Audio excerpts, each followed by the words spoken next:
You know, I really can't imagine getting mad over a joke and just, holding on to it for so long, for months at this point, and then having it get to a point where I'm trying to sue somebody. What's going on, guys? Welcome back to another video here on the channel. Hope you're doing well. And today, oh my god, today we have another lawsuit on our hands, or should I say potential lawsuit, because it hasn't happened yet. This time it's with Keemstar and DefNoodles, two people who are really popular here in the community. You may know Keemstar from Twitter or Drama Alert, as many people do know him from. And if you don't know DefNoodles, well, DefNoodles is kind of like a quote-unquote reputable source. He's been quoted in articles by big publications and things like that, but he has a reputation of butchering the details of stories that he covers, and so he's sort of known for that as well. And one other thing that you'll notice about DefNoodles, and that he's kind of also known for, is for his overreactions and him being a straight pussy, honestly. Many other people have made videos on him, and he has gone ballistic and probably even having emotional breakdowns on what people have been saying about him through their videos and on Twitter. In fact, this whole situation where Keemstar is being sued by DefNoodles actually happened on Twitter, or it started on Twitter, should I say, where Keemstar made a joke about DefNoodles grooming children, and essentially that joke was made to give DefNoodles a taste of his own medicine because, like I said before, he's somewhat known for butchering story details. So obviously it was just a joke. It wasn't like Keemstar was making an entire Drama Alert expose video trying to out DefNoodles as a child groomer or anything. He just made a joke on Twitter, right? Worse things have been said on Twitter, and there's a whole bunch of other stuff to get mad about. But DefNoodles is now claiming that Keemstar making that comment has made him lose revenue, and it has ruined his reputation socially. Folks, as you read in the title of the video, I am suing Keemstar. Now, for those of you who started following me recently and are not aware, nearly 1 year ago,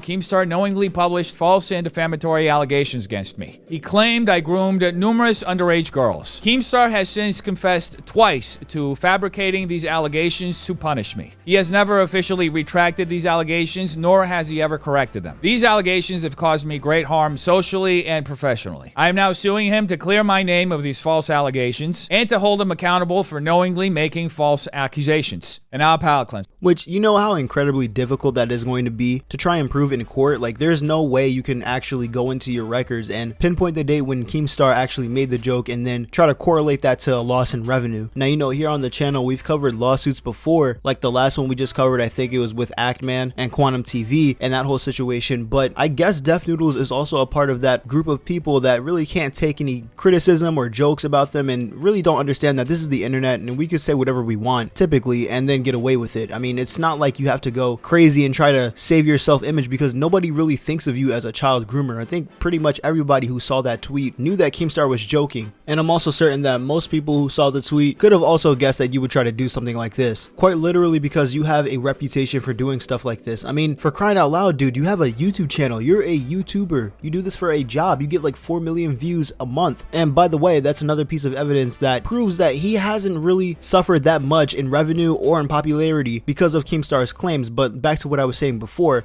you as a YouTuber literally work for a platform where people can speak their mind to a certain extent, of course. And you also live in a world where there's things like Twitter and Instagram where people can post about you and tweet things at you all the time. My point is, when you were going into this profession, I mean, I'd understand doing something like this and getting mad over something that somebody said to you in the beginning of your channel or journey here on YouTube. But at this point, bro, like, you're a lot bigger now and you've been doing this for a lot longer than a lot of people. Grow up and get some thicker skin, dude. Like, it's not that serious. This whole thing is going to end up getting you cleaned out because Keemstar likely has a really good lawyer and legal team behind him, because, you know, people are always trying to do stuff with Keemstar and, you know, trying to sue him or whatnot. And actually, the last time that somebody did this, he took their YouTube play button as compensation. Bro literally joked about this on Twitter, and, you know, I wouldn't be surprised if the same thing actually ended up happening to you. And then also, I remember hearing somebody else make another point about this as well. You talk about this stuff being socially damaging, bro, you're literally a commentary YouTuber. Like, everybody around you is able to make a video on you, bashing you for whatever you did. It's not like they already haven't or don't do that, but now it's probably going to be worse because you are overreacting for nothing. And one of the biggest rules on the internet is never let somebody see that you're mad, because then it's just going to be 10 times worse. And, you know, I always make this argument, like the grow thicker skin argument, for people who start suing everybody else just because they said something that they don't like or they did something that they don't like, within reason, obviously. But honestly, that argument stands in this situation more than ever, because instead of DefNoodles coming back or even ignoring it, he sues Keemstar. Like, that's ridiculous. Anyways, guys, I'll be covering the situation as it unfolds. As always, thank you for watching. I hope you guys did enjoy. If you did, hit that like button, and if you want more content similar to this, hit the subscribe button. I'll see you guys in the next one. Sub up, stay safe, and peace.